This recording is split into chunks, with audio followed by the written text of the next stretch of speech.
ఇవాళ stock market లో trading ఎవరైనా చేశారా? ఇన్ఫాక్ట్ ఎఫ్ఎన్ఓ ట్రేడింగ్ ఎవరైనా చేస్తూ ఉంటే మేబీ ఈ డేటా చూసాక ఇక చేరేమో. ఈ లెవెల్లో మార్కెట్ మ్యానిపులేట్ అవుతుందని అయితే నేను ఇప్పటి వరకు అనుకోలేదు. దీని గురించి ఫస్ట్ మాట్లాడుకుందాం. ట్రేడింగ్ చేయని వాళ్ళు కానీ మీకు తెలిసిన వాళ్ళు ఎవరైనా చేస్తున్న ఈ డేటాని షేర్ చేయండి. ఆల్రెడీ చేస్తున్న వాళ్ళైతే మాత్రం ఖచ్చితంగా ఈ డేటాని చూడండి. తర్వాత ఆర్బీఐ వాళ్ళు కొత్త రూల్స్ బ్యాంక్స్ కి ఎన్బిఎఫ్సిస్ కి తీసుకొస్తున్నారు. ఇది బ్యాంక్స్ కి ఎన్బిఎఫ్సిస్ కి ఇద్దరికి కూడా వర్తిస్తుంది. ఎవరికి ఎలాంటి ఇంపాక్ట్ ఉంటుంది, ఆర్బీఐ వాళ్ళు తీసుకొస్తున్న కొత్త రూల్స్ ఏంటి, అది మనకి ఎలా అడ్వాంటేజ్ ఉంటుంది, ఎస్పెషల్లీ లోన్స్ తీసుకునే వాళ్ళకి ఎలాంటి అడ్వాంటేజ్ ఉంటుంది, డీటెయిల్డ్ గా ఎక్స్ప్లెయిన్ చేస్తాను. తర్వాత ఎప్పటి నుంచో కంటిన్యూ అవుతూ వస్తున్న సీరియల్ ఉంది కదా యుఎస్ ఇరాన్ రిలేటెడ్ గా 167th డే ఇవాళ ఒక కొత్త పోస్ట్ అయితే ట్రంప్ పెట్టారు, వాల్ ఆఫ్ స్టీల్ అని యుఎస్ రిలేటెడ్ గా చెప్తూ, అని దానికి ఇరాన్ కూడా రెస్పాండ్ అయింది. భ్రమలో బ్రతకద్దు అనేలా ఇరాన్ యుఎస్ ని ఉద్దేశిస్తూ ట్రంప్ ను ఉద్దేశిస్తూ స్టేట్మెంట్స్ చేశారు అఫీషియల్ గా. వీటి గురించి కూడా మాట్లాడుకుంటూ ఎఫ్ఐఎస్ రిలేటెడ్ గా యాక్టివిటీ, ఇవాల్టి మన market activity along with gold and silver related గా ఉన్న ఇవాల్టి ప్రైస్ డేటా అప్డేట్, వీటి గురించి మాట్లాడుకొని ఇవాల్టి మన మార్కెట్ అనాలిసిస్ ని ఎండ్ చేద్దాం. Hello friends, welcome to day trader Telugu. Good evening. First అయితే ఇవాళ జరిగిన సెన్సెక్స్ ఒక ఎక్స్పైరీ గురించి మాట్లాడుకోవాలి. ఇక నుంచి చాలా టైం బ్యాక్ మనకి వీక్లీ ఎక్స్పైరీస్ ఉండేటివి, బట్ ఎఫ్ఎన్ఓ ట్రేడింగ్ ఎక్కువ పెరుగుతుంది. ఆ వీక్లీ ఎక్స్పైరీస్ తీసేయాలని డెసిషన్ తీసుకుంటూ వారానికి ఒక్క వీక్లీ ఎక్స్పైరీ పెట్టారు. అంతకుముందు డైలీ ఒక వీక్లీ ఎక్స్పైరీ ఉండేది, బట్ ఇప్పుడు వారానికి ఒక weekly expiry from each exchange present run అవుతుంది కదా. అలా ఇవాళ సెన్సెక్స్ ఒక ఎక్స్పైరీ అన్నమాట. మీరు ఇవాళ గమనిస్తే 3:28 వరకు మీరు సెన్సెక్స్ ఎక్కడుందని చూసారంటే 77,860 దగ్గర ఉంది. ఇండికేటివ్ ప్రైస్ అంటారు, అది అక్కడ ఉంది. కరెక్ట్ గా 3:30 78,060కి వెళ్ళిపోయింది. సుమారుగా 220 పాయింట్లు పెరిగింది. దీని కారణంగా ఏం జరిగిందో తెలుసా? 78,000 కాల్ ₹2 ఉండేది కాస్త 80కి వెళ్ళింది. అదే 78,000 పుట్ 166 దగ్గర ఉన్నది కాస్త 0 అయిపోయింది. ఇది గ్యాంబ్లింగ్ కి దారి తీస్తున్నట్లేదా? అసలు ఎందుకు అలా జరుగుతుందో, 3:28 మార్కెట్ లో ఇండికేటివ్ ప్రైస్ ఏది ఉందో దాని నుంచి మరి ఇంత డివేటెడ్ క్యాష్ సిస్టమ్ క్లోజ్ చేస్తే మరి ఆ పాయింట్ వరకు ఉంటున్న పొజిషన్స్ కి కంప్లీట్ షిఫ్ట్ కొడుతూ కంప్లీట్ డీవియేషన్ వస్తుంది కదా. యాక్చువల్లీ కొన్ని స్ట్రాటజీస్ రిలేటెడ్ గా బ్యాక్ టెస్ట్ చేస్తున్నప్పుడు అవి బాగున్నాయిలే, ఇంకా మంచిగా వర్క్ అవుతాయన్న దాంట్లో ఈ క్యాష్ సిస్టమ్ రావడం కారణంగా ఆ పాయింట్ కి క్లోజ్ చేస్తే తప్పించి పొజిషన్ అండ్ డికే కూడా మారిపోయింది. ఇప్పుడు అంటే ఎండ్ ఆఫ్ ద డే కి ఏదో జరుగుతుందిలే అనుకొని డికే కూడా అవ్వట్లేదు అనమాట. సో ఇక్కడ ట్రేడర్స్ అందరికీ కూడా 2 విషయాలు చెప్పాలనుకుంటున్నాను. ఒకటి, లాస్ట్ లో ఇండికేటివ్ ప్రైస్ మీకు కనిపిస్తున్నది కాస్త సెటిల్మెంట్ అవుతున్న ప్రైస్ వేరేగా మారుతుంది. 3:28 వరకు ఒక ప్రైస్, 3:30 తర్వాత ఇంకో ప్రైస్. ఎందుకంటే 328 నుంచి 330 లోపు ఇన్ బిట్వీన్ ఏదో పాయింట్ లో మార్కెట్ క్లోజ్ అయ్యి తర్వాత మనకి సెటిల్మెంట్ జరుగుతుంది. కాబట్టి 328 కి 330 ప్రైస్ కి ఆ 2 minutes లో చాలా చేంజెస్ మీరు చూస్తారు. ఆప్షన్ ప్రైసెస్ కి ఏం తెలీదు. 3:28 వరకు కూడా ఏం అర్థం కాదు, ఎక్కడ క్లోజ్ అవుతుందేమో. 3:30 సడన్ గా అర్థం అవుద్ది. అప్పుడు ఎంతలో ఉన్న ఆప్షన్ కింద 0కి వస్తుంది. 0లో 1-2 దగ్గరగా ట్రేడ్ అవుతున్నది కాస్త భారీగా పెరుగుతుంది. ఇది కంప్లీట్లీ మార్కెట్ లో ఉన్న లాజిక్ ని, ట్రేడింగ్ రిలేటెడ్ ఉన్న చిన్న బేసిస్ ని కంప్లీట్ గా తీసేస్తుంది. సో కాబట్టి ట్రేడర్స్ కి చెప్తున్నాను, చివరి కొన్ని నిమిషాలు గ్యాంబ్లింగ్ అయిపోతుంది. స్పెషల్లీ సెల్లర్స్ నెగ్లెక్ట్ చేసి మీరు పొజిషన్స్ పెట్టుకున్నారా, మీరు అనుకున్న ₹1-2 ఉండేది 100-200కి వెళ్ళి కూర్చుంటుంది. అండ్ బయర్స్ కూడా పెద్ద మొత్తంలో ఉందిలే, సెటిల్ అయిపోతుంది, ఇందా మనీలోకి వస్తుంది అనుకోని ఉంచుకున్నారనుకోండి, అది 0కి కూడా వెళ్తుంది. కాబట్టి ఎవరికైతే రీసెంట్ గా last half an hour impact చేస్తూ ఉందో, మీరు ఒకవేళ దాని వల్ల ఇంపాక్ట్ అవుతున్న వాళ్ళైతే ఒకసారి కామెంట్ సెక్షన్ లో చెప్పండి. దాని రిలేటెడ్ గా ఫర్దర్ డేటాని మనం అనాలిసిస్ చేసే ప్రయత్నం చేద్దాం. మీరు అసలు ఇంపాక్ట్ అవ్వకపోతుంటే ఓకే, బట్ ఇంపాక్ట్ అవుతుంటే మాత్రం లాస్ట్ హాఫ్ అన్ అవర్ వీలైనంత వరకు మార్కెట్ కి దూరంగా ఉండండి. ఎల్స్ మీరు అన్నెసరీగా ట్రాప్ అవుతారు. ఈ రోజేలే, ఇంకో రేపు ఉండదేమో అని చెప్పి అనుకుంటూ వెళ్ళొద్దు. ఎక్స్పైరీస్ డేస్ మాత్రం Tuesday for Nifty, Thursday for Sensex, ఈ రెండింటికి మాత్రం దయచేసి ఆ రోజు లాస్ట్ హాఫ్ అన్ అవర్ ఎటువంటి పొజిషన్స్ ని కూడా క్యారీ చేయొద్దు, ఎల్స్ రిస్క్ లోకి వెళ్తారు. For both buyers and sellers చెప్తున్నాను. నెక్స్ట్, ఆర్బీఐ వాళ్ళు నిన్న మన మార్కెట్స్ క్లోజ్ అయిన తర్వాత వడ్డీ రేట్లపై లోన్స్ ఇస్తుంటారు కదా, వాటి రిలేటెడ్ గా వడ్డీ రేట్లపై కొత్త రూల్స్ ని తీసుకొచ్చేలా ప్రయత్నిస్తున్నారని దాని రిలేటెడ్ గా డ్రాఫ్ట్ అయితే రిలీజ్ చేశారు. మోస్ట్లీ డ్రాఫ్ట్ కొన్ని డేస్ పాటు ఒపీనియన్స్ ఓపెన్ లో ఉంటుంది, తర్వాత ఇవి రూల్స్ గా మారుతుంది. కాబట్టి దీంట్లో ఉంటున్న ఈ 4 మేజర్ అప్డేట్స్ ఉన్నాయా, వీటి గురించి మనం తెలుసుకోవాలి. ఇది మీకు సింపుల్ గా ఎక్స్ప్లెయిన్ చేస్తాను. అండ్ మళ్ళీ ఇది క్లియర్ గా చెప్తున్నాను, ఇప్పుడు ఏదైతే డ్రాఫ్ట్ అని చెప్తున్నానో అది September 11th వరకు కామెంట్స్ కి ఓపెన్ గా ఉంటుంది. తర్వాత వచ్చే ఫీడ్బ్యాక్ ని బట్టి ఈ రూల్స్ అన్ని కూడా April 1st, 2027 లోంచి అమల్లోకి వస్తాయి. ఇప్పుడు రాబోతున్న రూల్స్ ప్రకారం ఏమవుతుందంటే, పాతగా ఉంటున్న కస్టమర్ ఎవరైతే లోన్స్ తీసుకుంటారో తనకి కొత్తగా వస్తున్న కస్టమర్ కి డిస్క్రిమినేషన్ తక్కువగా ఉంటుంది. మీకు ఒక ఎగ్జాంపుల్ తో ఎక్స్ప్లెయిన్ చేస్తాను. లెట్స్ సే నేను ఒక లోన్ తీసుకున్నాను ఫ్లోటింగ్ రేట్ తో, హోమ్ లోన్ ని 2 సంవత్సరాల క్రితం తీసుకున్నాను.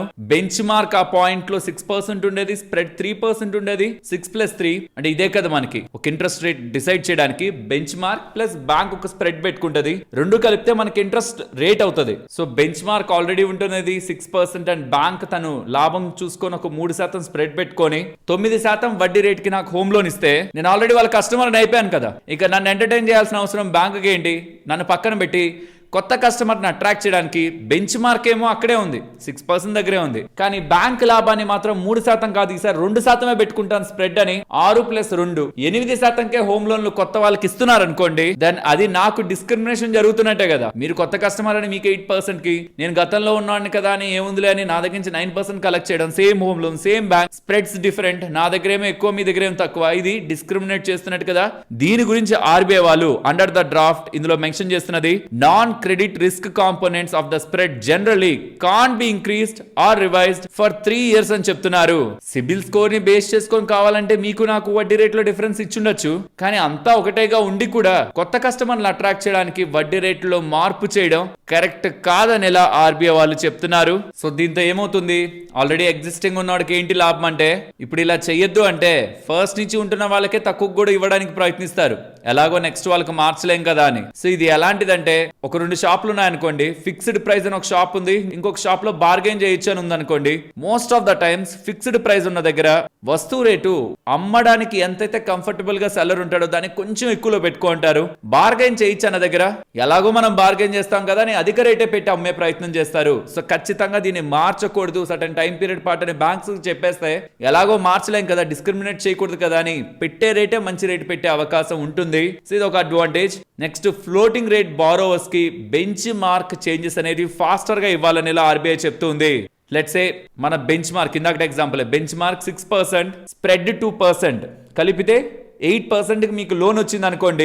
And by any chance bench mark అంటే ఏంటి, ఆర్బీఐకి సంబంధించిన రెపో రేట్ 6 రేట్ కట్ చేశారు, 6 నుంచి 5.5% తెచ్చారనుకోండి, దెన్ ఇక్కడ కూడా బెంచ్ మార్క్ అంటే మనకు లోన్ ఇచ్చుంటారా, దాంట్లో బెంచ్ మార్క్ ఉంటుందా, ఫ్లోటింగ్ రేట్ కదా మంది, అక్కడ కూడా త్వరగానే తగ్గాలని. ఇందాక 6+2 8 అయినప్పుడు ఇప్పుడు 6 కాస్త 5.5 అయినప్పుడు 5.5+2 7.5 అవ్వాలని, 7.5% మన వడ్డీ రేటు 8 నుంచి తగ్గుండాలని. గతంలో బ్యాంక్స్ 6 నెలలు తీసుకునేవి, ఆర్బీఐ వాళ్ళు అక్కడ వడ్డీ రేట్లు తగ్గించినా ఇది పాస్ చేయడానికి చాలా టైం పట్టేది, కానీ ఇక్కడ 3 నెలలకి మించి గ్యాప్ తీసుకోవద్దు, వెంటనే తీసుకొచ్చి బెంచ్ మార్క్ రిలేటెడ్ ఉన్న చేంజెస్ ని కస్టమర్స్ కి పాస్ చేయండి, మీ దగ్గర లోన్ తీసుకున్న వాళ్ళకి పాస్ చేయండి అని ఆర్బీఐ వాళ్ళు చెప్తున్నారు. సో రీసెట్ సైకిల్ అనేది ఇప్పుడు కొంత ఫాస్ట్ అవుతుంది. సో ఇకపై నెక్స్ట్ కమింగ్ టైమ్స్ లో ఎప్పుడు వడ్డీ రేట్లు పడుతున్నా మీకు త్వరగానే అది మీ లోన్స్ లో రిఫ్లెక్ట్ అవ్వాలి. ఆల్సో ఇది ఇంపార్టెంట్, 50,000 కంటే తక్కువ ఎవరైనా లోన్స్ తీసుకుంటుంటే, చిన్న చిన్న లోన్స్ తీసుకుంటుంటే మైక్రో ఫైనాన్సింగ్ వాళ్ళ దగ్గర నుంచి వాళ్ళు అలాగో అధిక వడ్డీని చార్జ్ చేస్తుంటారు కదా, లెట్స్ సే 20-24% కూడా చార్జ్ చేస్తుంటారు. సరే 24% కదా, నాకు 30,000 లోన్ కావాలని నేను వెళ్ళాను అనుకోండి, తర్వాత వాళ్ళు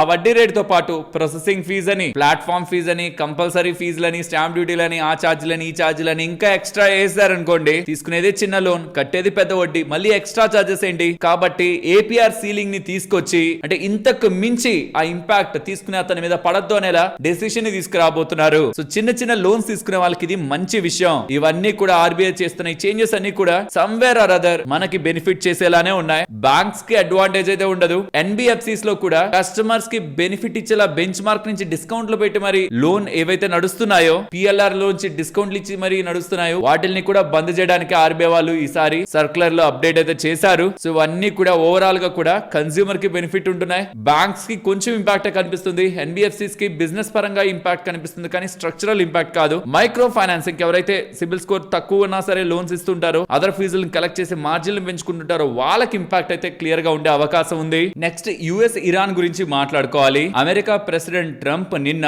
రాత్రి ఒక పోస్ట్ అయితే చేశారు యుఎస్ ఇరాన్ రిలేటెడ్ గా కండిషన్స్ కి. ఇరాన్ ఏంటి, ఈ స్ట్రైట్ ఆఫ్ హార్మోజ్ నుంచి షిప్పులను వదిలేది, అదంతా మా చేతుల్లోనే ఉంది. వాల్ ఆఫ్ స్టీల్ తో నావల్ బ్లాకెట్ తో మేము దాన్ని కంట్రోల్ చేస్తున్నా. ఇరాన్ దీంట్లో ఏం చేయలేదు, అసలు వాళ్ళకి నేవీ లేదు, ఎయిర్ ఫోర్స్ లేదు, అసలు సోల్జర్స్ కూడా లేరు, అన్ని ఫేక్ న్యూస్ లే. ఇన్ఫ్లేషన్ 300% పెరిగింది అక్కడ, ఆల్మోస్ట్ ఇక కంట్రీయే నాశనం అయిపోయింది ఇరాన్ అనేలా స్టేట్మెంట్స్ మనకి ట్రంప్ దగ్గర నుంచి కనిపిస్తే. ఇరాన్ కి సంబంధించి సంబంధించిన ఫారెన్ మినిస్టర్ చేసిన స్టేట్మెంట్స్ ఇవి. ఫేక్ న్యూస్ కంటే కూడా ఇంటెలిజెన్స్ ఇంకా ప్రమాదకరమని. ఎవరు మీకు అప్డేట్స్ మా ఇరాన్ గురించి చెప్తున్నారో తెలియట్లేదు. రాంగ్ డేట్ అని మైండ్ లో పెట్టుకొని ఆలోచించద్దు. ఇరాన్ చేతుల్లో స్ట్రైట్ ఆఫ్ హార్మోజ్ ఉంది అండ్ ఒమెన్ తో డీల్ అయింది. బట్ స్టిల్ యుఎస్ మేము చెప్పిన కండిషన్స్ ఒప్పుకునేంత వరకు కూడా స్ట్రైట్ ఆఫ్ హార్మోజ్ ఓపెన్ అవ్వదనేలా ఇరాన్ ఫైనాన్స్ మినిస్టర్ స్టేట్మెంట్స్ చేశారు. సో యుఎస్ వాళ్ళేమో స్ట్రైట్ ఆఫ్ హార్మోజ్ మా కంట్రోల్లో ఉందంటారు. అక్కడ ఫారెన్ మినిస్టర్ ఏమో అలా భ్రమ పడకండి, పగటి కళ్ళు కనొద్దు అనేలా ఇండైరెక్ట్ స్టేట్మెంట్స్ చేస్తారు. ఓ పక్క నుంచి హూతీస్ వాళ్ళు యుఎస్ ని ప్రెషర్ పెట్టడానికి యెమెన్ గవర్నమెంట్ పైకి, సౌదీ మీదకి దాడులు చేస్తారు. వీటన్నిటితో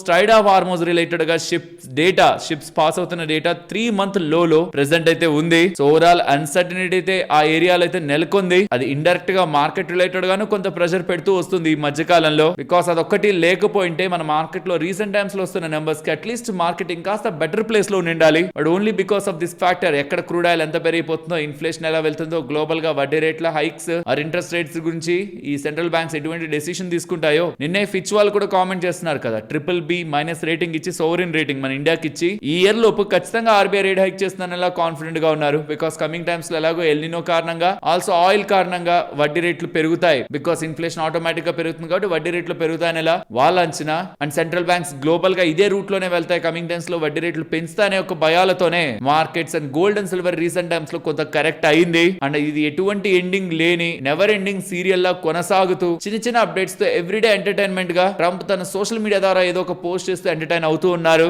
great damage to the economies entire the world జరుగుతూ ఉంది because of his actions. And also FIIs కి సంబంధించిన యాక్టివిటీని ఇక్కడ మీరు గమనించవచ్చు. ఎఫ్ఐఎస్ ఇవాళ 510 crores కి ఓవరాల్ అన్ని ఎక్స్చేంజ్ లో కలిపి సెల్ చేశారు. నెక్స్ట్ సిఎన్బిసి యాంకర్ ఇంట్రెస్టింగ్ డేటాని షేర్ చేస్తున్నారు. ఇది ఒకసారి చూడండి. లాస్ట్ 45 days నుంచి అంటే June 15th తర్వాత నుంచి ఎండ్ ఆఫ్ ద జులై వరకు ఆ 45 days అంతా సుమారుగా $3.6 billion దగ్గరగా ఎఫ్ఐఎస్ ఒక బయింగ్ కనిపించిందని డేటాని షేర్ చేశారు. Rest of the emerging markets తో కంపేర్ చేస్తే ఇండియాలోకి మంచిగా ఇన్ఫ్లోస్ వచ్చినట్టు, Taiwan, Korea semi conductors related గా బాగా పెరిగిన కంట్రీస్ రిలేటెడ్ గా, ఏఐ సెమీ కండక్టర్స్ రిలేటెడ్ గా పెరిగిన కంట్రీస్ రిలేటెడ్ గా, వాటి ఇండెక్స్ రిలేటెడ్ గా మాత్రం అవుట్ ఫ్లోస్ ఉంటూ ఇండియా రిలేటెడ్ గా మంచిగానే ఇన్ఫ్లోస్ ఉన్నాయని డేటా అప్డేట్ అవుతూ ఉంది. సో ఏఐ రిలేటెడ్ గా కొంత ఇంపాక్ట్ నెగిటివ్ గా టర్న్ అవుతుండేసరికి ఇండియా రిలేటెడ్ గా ఇన్ఫ్లోస్ రీసెంట్ టైమ్స్ లో ఫ్రమ్ 15th June నుంచి చూస్తే ఇప్పటి వరకు ఇన్ఫ్లోస్ బెటర్ గా ఉన్నాయనేలా సిఎన్బిసి యాంకర్ షేర్ చేశారు. అండ్ ఇవాళ మార్కెట్ ఒక యాక్టివిటీని మీరు గమనిస్తే ఎక్స్పైరీ ఎందులో ఉంటుందో అందులో బిగ్ మూవ్ మనకు కనిపిస్తూ ఉంది. ఇవాళ నిఫ్టీ ఒక 40 పాయింట్లు మూవ్ అయితే చెప్పానా, సెన్సెక్స్ 220 పాయింట్ల దగ్గరగా మూవ్ అయింది. క్లోజింగ్ కి ఒక మంచి గ్రీన్ క్యాండిల్ వేసుకుంది. అన్నెసరీగా ట్రేడర్స్ ఆ పాయింట్ లో ఉంటున్న వాళ్ళు ₹1-2 ఉండేది కూడా ₹70-80 వెళ్ళిపోవడం కారణంగా సెల్లర్స్ అయితే ట్రాప్ అయింటారు. అండ్ పుట్ బయర్స్ కూడా ఇందులో ఇన్వాల్వ్ అయ్యి బయర్స్ రిలేటెడ్ గా కూడా ఇంపాక్ట్ ఇవాళ కనిపించుంటుంది. అండ్ మార్కెట్ ఇవాళ మోస్ట్లీ ఒక 130 పాయింట్స్ జోన్ లోనే మిగిలింది. కింద పడుతున్నప్పుడు 24,300 ఇంపార్టెంట్ అనుకున్నాం కదా, అక్కడికి వచ్చి అక్కడి నుంచి కొంత పైకి పెరిగే ప్రయత్నం చేసి ఒక కన్సాల్టేషన్ జోన్ లో మిగిలిపోయింది. 24,300 20-day మూవింగ్ యావరేజ్ ఉంది. అక్కడ 24,770 200-day మూవింగ్ యావరేజ్ ఉంది. ఈ రెండింటి మధ్యలోనే మార్కెట్ ఈ మధ్య కాలంలో ఉంది. ఎటువంటి స్ట్రాంగ్ ఒక వేలో అయితే మార్కెట్ అయితే వెళ్ళట్లేదు. అండ్ ఇవాళ మీరు గమనిస్తే సెన్సెక్స్, నిఫ్టీ, బ్యాంక్ నిఫ్టీ ఇవి రెడ్ లో ఉండుంటాయి, కానీ small cap, mid cap positive లో ఉన్నాయి. సో కాబట్టి పోర్ట్ఫోలియోస్ రిలేటెడ్ గా కూడా ఇవాళ కొంత బెటర్ కలర్ ఉండే అవకాశం ఉంది. అండ్ గోల్డ్ అండ్ సిల్వర్ ఇవాళ కొంత పుల్ బ్యాక్ అయితే అయ్యాయి లిటిల్ బిట్. బిగ్ వేలో కరెక్షన్ కాదు, అలా అని పాజిటివ్ గా కూడా లేవు. 670 పాయింట్లు బంగారం పడితే వెండి 1690 పాయింట్ల దగ్గరగా పడింది. ఎటువంటి అప్డేట్ కూడా లేదు. ఇలా మార్కెట్ రిలేటెడ్ ఉన్న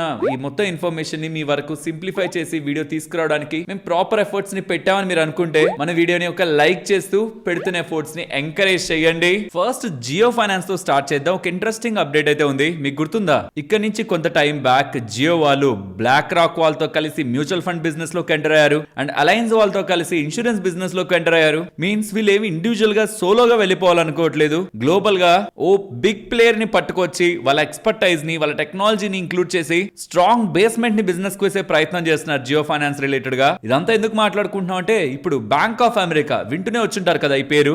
వీళ్ళతో జియో క్రెడిట్ బిజినెస్ లోకి 49.9% వాటాని కొనిపించి పెట్టుబడి చేసేలా జియో ఫైనాన్స్ వాళ్ళు చేయగలిగారు. దాని కారణంగా బ్యాంక్ ఆఫ్ అమెరికా వాళ్ళు ఇప్పుడు జియో క్రెడిట్ అనే ఒక కంపెనీలో 18,268 కోట్లు పెట్టి 49.9% వాటాని కొనబోతున్నారు. ఇంతకీ జియో క్రెడిట్ ఏం చేస్తుంది?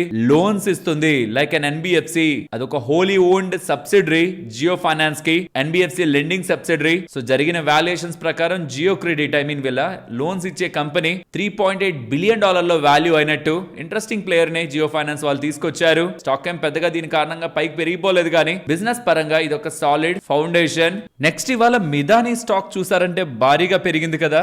దీనికి కారణం వీళ్ళకి జీఈ ఏరోస్పేస్ దగ్గర నుంచి S-400 అప్రూవల్ అయితే లభించింది. ఇది ఇండియాకి సంబంధించిన first company S-400 approval GE aerospace దగ్గర నుంచి గెలుచుకోవడంలో.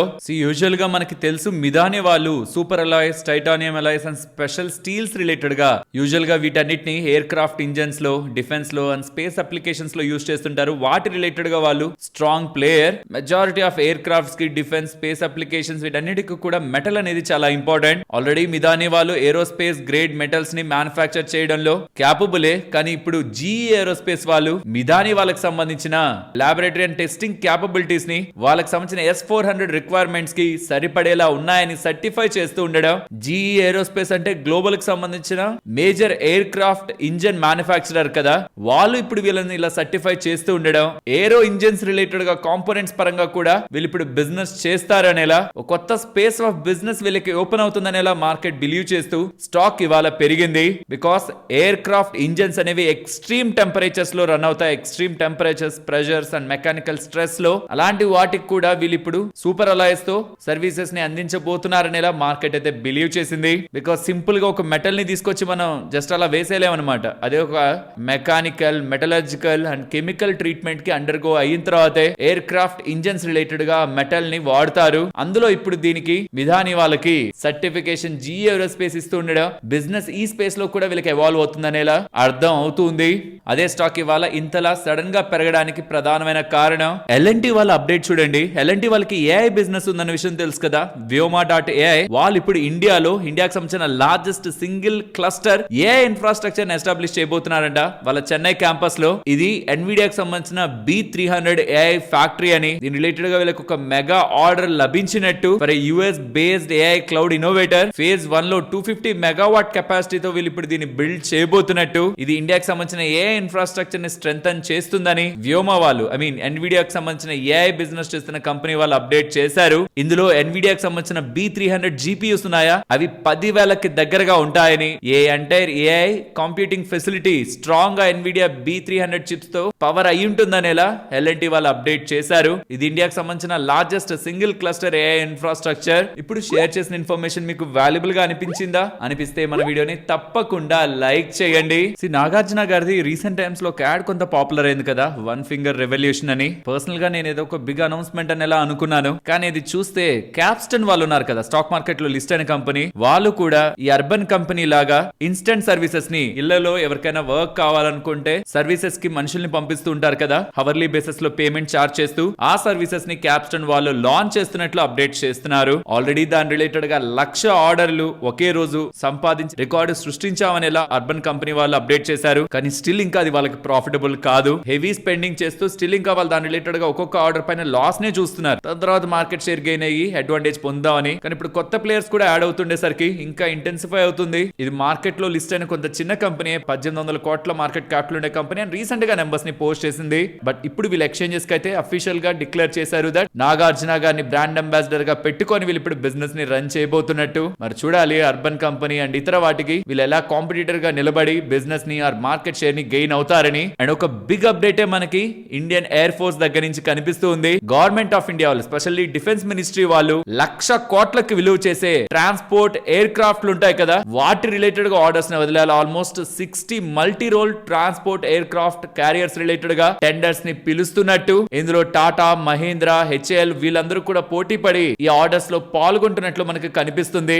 కార్గో ప్లేన్స్ అని డిఫెన్స్ వాళ్ళు చాలా సంవత్సరాల బ్యాక్ నుంచి వాడుతూ ఉంటారు కదా ఇండియన్ ఎయిర్ ఫోర్స్ లో, వాటిని రీప్లేస్ చేయాలి కదా. సర్టెన్ టైం తర్వాత వాటికి వేర్ అండ్ టేర్ తో వాటి ఎఫిషియన్సీ తగ్గుంటుంది కాబట్టి వాటిని రీప్లేస్ చేసే ప్రయత్నంలో 60 దగ్గరగా కొత్త ఎయిర్ క్రాఫ్ట్స్ కోసం టెండర్స్ ని పిలుస్తున్నట్టు 1,00,000 కోట్లకు సంబంధించిన టెండర్ అనేలా అప్డేట్స్ కనిపిస్తున్నాయి. నెక్స్ట్ షాలిమర్ పెయింట్స్ గురించి మాట్లాడుకోవాలి. ఇవాళ స్టాక్ అయితే చాలా బాగా పెరిగి అప్పర్ సర్క్యూట్ లో కనిపించింది కదా. కారణం వీళ్ళ ప్రమోటర్ గ్రూప్ హెలా ఇన్ఫ్రా వాళ్ళు రివర్స్ మర్జర్ చేసి బ్యాక్ డోర్ లిస్టింగ్ ద్వారా షాలిమర్ పెయింట్స్ లోకి వీళ్ళ బిల్డింగ్ మెటీరియల్ బిజినెస్ నైతే రివర్స్ మర్జర్ చేయబోతున్నారు. కంపెనీ పేరేంటి, రివర్స్ మర్జ్ అవబోతున్న కంపెనీ ఏంటి, ఇన్ఫ్రా మార్కెట్. అది వీళ్ళ లేటెస్ట్ స్టార్ట్అప్. అది IPO గా కూడా తీసుకొచ్చుండొచ్చు, కానీ ప్రెసెంట్ ఉన్న కండిషన్స్ లో అది డిస్రప్ట్ అయింది కాబట్టి ఇంకొక వే లేక దాన్ని రివర్స్ మర్జర్ చేసి షాలిమర్ పెయింట్స్ లో లిస్ట్ చేద్దామనే ఆలోచనలు అయితే వాళ్ళు ఉన్నారని. సో దట్ ఇప్పుడు ఆ ఇన్ఫ్రా మార్కెట్ అనే బిల్డింగ్ బిల్డింగ్ మెటీరియల్ కంపెనీ ఐపీఓగా రావాల్సిన అవసరం లేదు, రోడ్ షోస్ అవసరం లేదు, ప్రైస్ డిస్కవరీ ఇవేవి కూడా అవసరం లేదు. బ్యాక్ డోర్ ద్వారా రివర్స్ మర్జింగ్ లో షాలిమార్ పెయింట్స్ లో అది ఇన్వాల్వ్ అయిపోతుంది. షాలిమార్ పెయింట్స్ ఒక మార్కెట్ క్యాపిటల్ సుమారుగా 750 కోట్లు. ఆల్సో వీళ్ళు ఒక 1000 crore QIP ని కూడా అప్రూవ్ చేసినట్లు అప్డేట్స్ చేస్తున్నారు. ఆ QIP ని ఎవరు సబ్స్క్రైబ్ అవుతారో చూడాలి. అండ్ ఏ కంపెనీ అయితే వచ్చి లిస్ట్ అవబోతుందో హెలా ఇన్ఫ్రా ఇన్వెస్టర్స్ లో మీరు చూస్తే ఆశిష్ కచోలియా గారి నేమ్, నితిన్ కామత్ గారి name, Radhika merchant Ambani Radhika merchant గారు ఉన్నారు కదా, వాళ్ళ name and Chhattisgarh investments related గా కూడా నేమ్స్ మీకు కనిపిస్తాయి. సో ఇప్పుడు వాళ్ళు షాలిమర్ లో కూడా ఇన్వెస్టర్స్ ఆటోమేటిక్ గా. అక్విజిషన్ అండ్ ఫండ్ రైజ్ ఈ రెండు కూడా 85 రూపీస్ పర్ షేర్ లెక్కన చేస్తున్నారు. కరెంట్ మార్కెట్ ప్రైస్ 87 పెరిగిన తర్వాత దీని రిలేటెడ్ గా ఇంకా క్లారిటీ వీళ్ళు ఇచ్చుంటే బాగుండేదేమో. ఏ రేషియోలో స్వాప్ ఉంటుంది అండ్ బిజినెస్ మెట్రిక్స్ ని కాస్త ఎక్స్ప్లెయిన్ చేస్తూ యాజ్ ఆఫ్ నౌ ఇందాక మాట్లాడుకున్న వేరియస్ ఇన్వెస్టర్స్ ఇప్పుడు షాలిమర్ రిలేటెడ్ గా ఇన్వెస్టర్స్ అవుతారు. బిల్డింగ్ మెటీరియల్స్ రిలేటెడ్ గా బిజినెస్ కూడా ఇప్పుడు వచ్చి షాలిమర్ పెయింట్స్ లో ఇన్వాల్వ్ అవుతుందని మార్కెట్ కమింగ్ టైమ్స్ లో బిజినెస్ లో డైవర్సిఫికేషన్ దొరుకుతుంది, గ్రోత్ బాగుంటుందని ఎక్స్పెక్టేషన్స్ తో స్టాక్ నైతే ఇవాళ పెంచింది. బట్ కమింగ్ టైమ్స్ లో బిజినెస్ ని వీళ్ళు ఎలా ఎవాల్వ్ చేసుకుంటారన్నది కూడా main point. Ola, Uber, Rapido వాడుతున్న వాళ్ళు ఇది చూడాలి. ఇప్పటి వరకు మీరు ఏదైనా యాప్స్ వాడుతున్నారనుకోండి,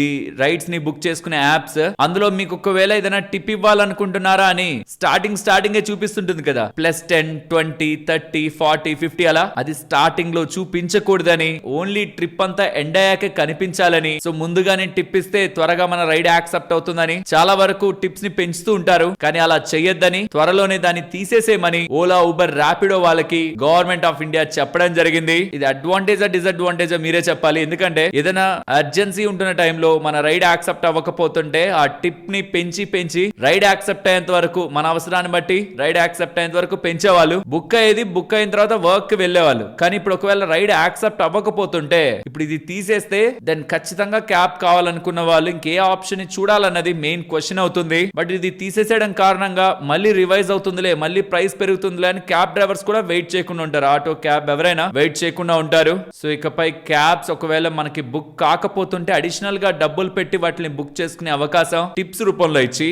జరగదు. అండ్ ఆఫ్టర్ ఎంటైర్ ట్రిప్ తర్వాత టిప్ ఇవ్వాలనుకుంటే కస్టమర్ ఇస్తారు, కానీ అలా ఇచ్చినది మొత్తం కూడా డ్రైవర్ కే వెళ్ళాలని. రైడ్ కంప్లీట్ అవ్వక ముందు డైరెక్ట్ గా కానీ ఇండైరెక్ట్ గా కానీ ఎటువంటి పేమెంట్ రిలేటెడ్ గా అన్నెసరీగా కస్టమర్స్ ని ఇబ్బంది పెట్టద్దనేలా, వీటి అన్నింటినీ కూడా త్వరలోనే ఈ యాప్స్ ని ఫాలో అవ్వాలనేలా గవర్నమెంట్ ఆఫ్ ఇండియా వాళ్ళు అప్డేట్ చేస్తున్నారు. డామినోస్ పిజ్జాని తింటున్న వాళ్ళు ఇమేజెస్ ని చూడాలి. మీరు తింటున్న పిజ్జా రిలేటెడ్ గా ఎక్విప్మెంట్స్ ఇలా ఉంటున్నాయన్నమాట. అన్ని దగ్గరలో అంటే నేను కన్ఫర్మ్ గా చెప్పలేను, కానీ మహారాష్ట్రకు సంబంధించిన FDA వాళ్ళు రైడ్ చేసినప్పుడు సిటీ మాల్ లో పిజ్జా మేకింగ్ మిషన్స్ రిలేటెడ్ గా క్లీనినెస్ ఇలా ఉందని, ఇలా ప్రాపర్ గా వాటి రిలేటెడ్ గా స్టాండర్డ్స్ ని ఫాలో అవ్వకుండా పిజ్జాల్ని తయారు చేస్తూ ప్రజలకు అమ్ముతున్నట్టు అండ్ దానికి సంబంధించిన 4 అవుట్లెట్స్ ని మహారాష్ట్రలో సస్పెండ్ చేస్తున్నట్లు అప్డేట్ చేశారు. ఇది దీనికనే కాదు, KFC, పిజ్జా హట్ వీటన్నిటి రిలేటెడ్ గా కూడా సోదాలు అయితే జరుగుతున్నాయి. అండ్ రాంగ్ గా ఎవరైనా ప్రొసీజర్స్ ని ఫాలో అవుతుంటే వాళ్ళ రిలేటెడ్ గా మహారాష్ట్రలో స్ట్రిక్ట్ యాక్షన్ తీసుకుంటున్నారు. నాకు తెలిసి ఇలాంటి ఒక స్ట్రాంగ్ ఫోర్స్ ఉంటున్న డిపార్ట్మెంట్, వర్కింగ్ లో చెప్తున్నాను, డిపార్ట్మెంట్ పరంగా కాదు, వర్కింగ్ లో అన్ని రాష్ట్రాల్లోనూ ఉండాలి. సో దట్ అప్పుడే ఈ బ్రాండ్స్, పెద్ద ఇంటర్నేషనల్ బ్రాండ్స్ దగ్గర నుంచి లోకల్ గా ఉంటున్న రెస్టారెంట్స్ వరకు, చిన్న షాప్స్ వరకు అందరూ కూడా ప్రజలకి క్వాలిటీ ఫుడ్ ఇవ్వడానికి విత్ రైట్ స్టాండర్డ్స్ ప్రయత్నిస్తారు. MSCI రిలేటెడ్ గా చేంజెస్ అయితే జరిగాయి. MSCI ఇండియా ఇండెక్స్ లోకి Adani energy, grow, Laurus labs, lens cart add అవుతూ ఉంటే Astral, Balakrishna industries, SBI cards delete అవుతున్నాయి. వేరే స్మాల్ క్యాప్స్ రిలేటెడ్ గా MSCI small cap India index related గా వచ్చిన ఎడిషన్స్ లెఫ్ట్ హ్యాండ్ పక్క ఉన్నాయి, డిలీషన్స్ రైట్ హ్యాండ్ పక్క ఉన్నాయి. చాలా కంపెనీలు ఉన్నాయి కాబట్టి చదవట్లేదు. ఈ చేంజెస్ అన్ని కూడా ఆగస్టు 31 నుంచి ఎఫెక్టివ్ లోకి అవుతాయి. అండ్ వెయిట్ రిడక్షన్ అవ్వడం కారణంగా, వెయిట్ అడిషన్ అవ్వడం కారణంగా ఏ కంపెనీలోకి ఎంతెంత డబ్బులు ఫ్లో అవుతుంది అండ్ ఎగ్జిట్ అవుతుంది అనేది కూడా ఇక్కడ మీకు స్క్రీన్ ముందు పెడుతున్నాను. రిలయన్స్ లో వెయిట్ రెడ్యూస్ అయింది, మనీ రిలేటెడ్ గా ఎగ్జిట్ కనిపించింది, అది కూడా స్టాక్ లో మనకి రీసెంట్ టైమ్స్ లో రిఫ్లెక్ట్ అయ్యింది. వెరాస్ పాజిటివ్ సైడ్ మనకి ఎటర్నల్ లో వెయిటేజ్ ఇంక్రీజ్ అవ్వడం అనేది స్టాక్ పరంగా ఈ రీసెంట్ టైమ్స్ లో మంచిగా ప్లే అయిన విషయం. MSCI అంటే Morgan స్టాన్లే capital international, like Nifty 50 మనకెలాగో అలా గ్లోబల్ గా ఇది ఒక స్టాండర్డ్ ఇండెక్స్ అన్నమాట. ఏదైనా స్టాక్స్ ని తెస్తున్నారన్నా, కొత్తగా అరుణ స్టాక్స్ కి వెయిటేజ్ పెంచుతున్నారన్నా అవి మంచిగా పెరుగుతుంటాయి. కొంతవరకే, మరి ఎక్కువ కాలం కాదు. కొంత ఇంపాక్ట్ తీసేస్తున్నారన్నా, వెయిటేజ్ తగ్గిస్తున్నారన్నా కొంత నెగిటివ్ ఇంపాక్ట్ కూడా మనకి టెంపరీగా కనిపిస్తూ ఉంటుంది because of inflows and out flows. Next NBCC వాళ్ళకి 234 crore 78 lakhs విలువ చేసే ఆర్డర్ ఇండో టిబిడియన్ బోర్డర్ పోలీస్ వాళ్ళ దగ్గర నుంచి, ITBP వాళ్ళ దగ్గర నుంచి లభించిందని, 28 లడక్ బోర్డర్ అవుట్ పోస్ట్ ని వీళ్ళు ఇన్ఫ్రాస్ట్రక్చర్ ని వీళ్ళు కన్స్ట్రక్ట్ చేయబోతున్నారని ఇలా అప్డేట్ చేస్తున్నారు. రైల్టెల్ వాళ్ళకి 63 crores విలువ చేసే దీన్ దయాల్ పోర్ట్ అథారిటీ వాళ్ళ దగ్గర నుంచి లభించిందని, ఇంటిగ్రేటెడ్ గేట్ ఆటోమేషన్ రిలేటెడ్ గా వీళ్ళు ఆర్డర్ ని ఎగ్జిక్యూట్ చేయబోతున్నట్టు ఆగస్ట్ 2031 లోపు ఇది కంప్లీట్ చేస్తారని అప్డేట్ చేశారు. బ్లాక్ బాక్స్ వాళ్ళు ఉన్నారా, వీళ్ళకి 1240 crores విలువ చేసే order tier 1 US hyperscaler company దగ్గర నుంచి డేటా సెంటర్ ప్రాజెక్ట్ రిలేటెడ్ గా లభించినట్టు, నెక్స్ట్ 3 years లో ఈ డేటా సెంటర్ ప్రాజెక్ట్ ని వీళ్ళు ఎగ్జిక్యూట్ చేస్తారని, కంప్లీట్ చేస్తారని, అక్కడితో ఎండ్ అయిపోవట్లేదు, ఆ తర్వాత కూడా కస్టమర్ తో వర్క్ చేస్తూ బిజినెస్ ని వీళ్ళు పెంచుకోబోతున్నట్లు అప్డేట్ చేస్తున్నారు. జూనిపర్ హోటల్స్ వాళ్ళకి DDA లైసెన్స్ డీడ్ లభించింది. సో దట్ వీళ్ళు ఇప్పుడు ద్వారకాలో ఒక 5-star లగ్జరీ హోటల్ ని డెవలప్ చేయబోతున్నారని, 2.5 acres లో వీళ్ళు లగ్జరీ హోటల్ ని డెవలప్ చేస్తూ కమింగ్ టైమ్స్ లో బిజినెస్ ని దీని ద్వారా జనరేట్ చేయబోతున్నట్లు అప్డేట్ చేస్తున్నారు. వాస్కాన్ ఇంజనీరింగ్ వాళ్ళు 126 crore 39 lakhs చేసే Maharashtra PWD order 300 bed hospital related గా వాద్రాలో గెలుచుకున్నట్టు, 24 months లో ఈ హాస్పిటల్ ని కన్స్ట్రక్ట్ చేసిస్తారనేలా అప్డేట్ చేశారు. వెర్నోవా వాళ్ళు 550 crore ఆర్డర్ ని సౌదీ అరేబియాకి సంబంధించిన కంపెనీ దగ్గర నుంచి గెలుచుకున్నట్టు, boiler modifications for fuel conversions related గా వీళ్ళు నెక్స్ట్ 2.5 years వరకు supply and technical field advisory services ని ఇవ్వబోతున్నట్లు వెర్నోవా వాళ్ళు చెప్పారు.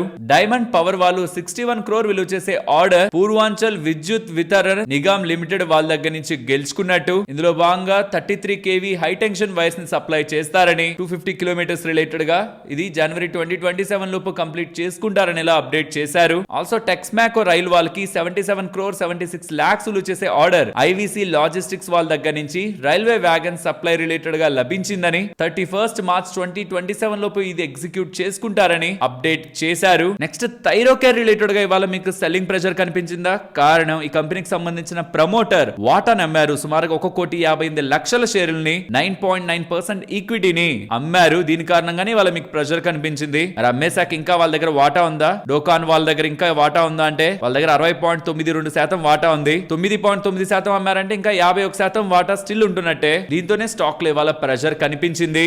నెక్స్ట్ నెంబర్స్ గురించి మాట్లాడుకోవాలి. ఫస్ట్ డైమండ్ పవర్ వాళ్ళ నెంబర్స్ బాగున్నాయి. రెవెన్యూ ఇయర్ ఆన్ ఇయర్ లో 128% పెరుగుతూ, మార్జిన్స్ లాస్ట్ టైం 10.2 ఉంటే సార్ 11.16. సో దీని కారణంగా ప్రాఫిట్స్ 256% దగ్గరగా ఇయర్ ఆన్ ఇయర్ లో పెరిగాయి. బట్ దీంట్లో అదర్ ఇన్కమ్ కూడా ఉంది. ఎందుకంటే లాస్ట్ ఇయర్ సేమ్ పాయింట్ లో చూస్తే 21 లక్షలు వెళ్ది అదర్ ఇన్కమ్. ఈసారి 7,68 లక్షలు. దాన్ని తీసి చూసారనుకోండి స్టిల్ 191% దగ్గరగా ఇయర్ ఆన్ ఇయర్ లో ప్రాఫిట్ పెరుగుంటుంది. ఓవరాల్ మంచి నెంబర్స్. ఈవెన్ హొనాసా కన్స్యూమర్ వాళ్ళు కూడా నెంబర్స్ ని బాగానే పోస్ట్ చేశారు. రెవెన్యూ 27% పెరిగింది, మార్జిన్స్ పెరిగాయి. ఇయర్ ఆన్ ఇయర్ లో ఆల్మోస్ట్ డబుల్ అయిపోయాయి మార్జిన్స్. దీంతో ప్రాఫిట్ కూడా జస్ట్ రెవెన్యూ 27% పెరిగిన ప్రాఫిట్ 118% దగ్గరగా పెరిగింది. Good numbers. Next Tata Motors passenger vehicle numbers వచ్చాయి. రెవెన్యూ 9% పెరుగుతూ, మార్జిన్ లాస్ట్ టైం 9.31 ఉంది, ఇప్పుడు 6.45 అన్నమాట. వీళ్ళ expenses and cost of material పెరగడం కారణంగా మార్జిన్ ఇంపాక్ట్ అయింది. దేర్ బై ప్రాఫిటబిలిటీ 78% దగ్గరగా ఇంపాక్ట్ అయింది. అది అంతలా ప్రాఫిట్ పడిందంటే లోయర్ JLR వాల్యూమ్స్ ప్రాఫిటబిలిటీని హిట్ చేశాయి. JLR రెవెన్యూ కూడా ఇయర్ ఆన్ ఇయర్ కంపారిజన్ లో 1% ఉంది.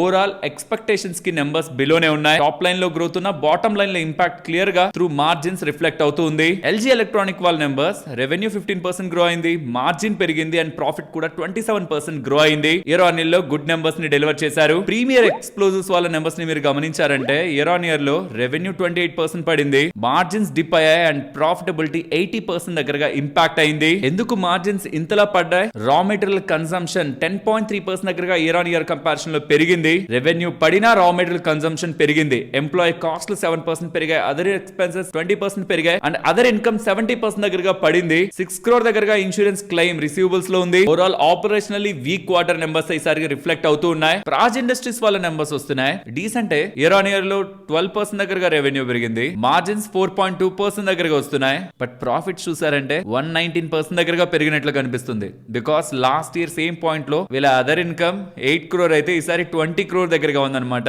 సో ఈ ప్రాజ్ నెంబర్స్ అయితే డీసెంట్ గానే ఉన్నాయి. ఆల్సో కెర్నెక్స్ మైక్రో సిస్టమ్స్ వాళ్ళ నెంబర్స్ ని చూస్తే ఇయర్ ఆన్ ఇయర్ లో రెవెన్యూ 800% పెరిగింది, మార్జిన్ 22 నుంచి 32% కి వచ్చింది. దీంతో ప్రాఫిట్స్ 1382% దగ్గరగా ఇయర్ ఆన్ ఇయర్ లో పెరిగాయి. ఈవెన్ క్వార్టర్ ఆన్ క్వార్టర్ లో కూడా సాలిడ్ షో వీళ్ళు పర్ఫార్మ్ చేశారు. Best numbers. But order book మాత్రం క్వార్టర్ ఆన్ క్వార్టర్ లో 12% డౌన్ అయింది because of executions. Next solar industries గురించి మాట్లాడుకోవాలి. వీళ్ళ నెంబర్స్ వచ్చాయి. 70% రెవెన్యూ పెరుగుతూ మార్జిన్ 300 బేసిస్ పాయింట్స్ దగ్గరగా ఇంప్రూవ్ అయ్యేసరికి ప్రాఫిట్ 89% దగ్గరగా పెరిగింది.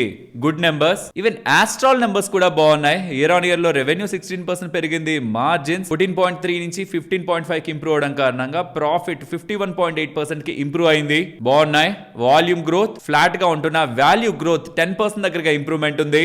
ముక్కా ప్రోటీన్ వాళ్ళ నెంబర్స్ ని చూడండి. రెవెన్యూ 183% పెరిగింది. అదర్ ఇన్కమ్ తగ్గుతున్నా మార్జిన్స్ 1.4% నుంచి 5.6 కి వెళ్ళడం కారణంగా 12 టైమ్స్ దగ్గరగా నెట్ ప్రాఫిట్ 1.6 crore నుంచి 18.6 crore కి ఇంప్రూవ్ అయ్యింది. సో ఇంతలా స్ట్రాంగ్ పర్ఫార్మెన్స్ వీళ్ళు డెలివర్ చేస్తూ ఉండడం. దీని పిఈ ఆల్మోస్ట్ 14 దగ్గరగా ఉంటుంది. అంటే ఇండస్ట్రీ పిఈ సుమారుగా 40 దగ్గర ఉంటే సరే. మరి నేను ఉంటాను మరొక ఇంట్రెస్టింగ్ వీడియోతో మళ్ళీ మీ ముందుకు వస్తాను. అంతవరకు టేక్ కేర్. జై హింద్.